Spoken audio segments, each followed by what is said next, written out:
If you're a business owner, you have probably tried advertising on YouTube, on Google, Facebook, Instagram, and other platforms. The biggest difference between those and Clubhouse is the audio. Other platforms ignore it, and Clubhouse leverages it. Clubhouse is not about visual content, so you don't have to worry about showing your face, images, thumbnails, captions, hashtags, videos, or filters. Everything is about audio. A working phone with a good microphone will do the trick.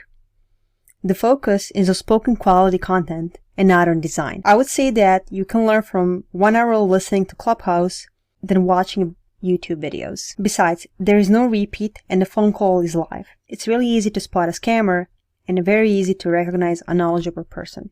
There are no paid ads on Clubhouse. There are sponsored content that get mentioned in rooms, but there are no ads like you see on YouTube or any other social media platform. This kind of gives a sense of credibility, and you can really search for value content. Unlike other apps, Clubhouse is about conversation. It's double-sided.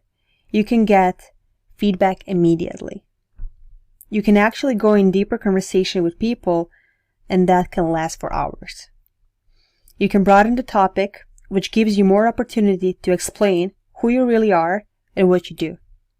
If you like to talk and you don't worry about creating pretty images, then Clubhouse is the right app for you. However, those people who are more reserved will probably have a hard time adjusting to the app. The app can easily become addictive because you can get a fear of missing out easily. Conversations are not recorded, and you can sometimes get overwhelmed with the number of rooms that are currently in progress. In order to overcome that, plan your day in advance. Don't try to listen to all conversations in one day. Pick one room, one topic, or one interest for that day. Similar room with similar topic will come up in the upcoming weeks.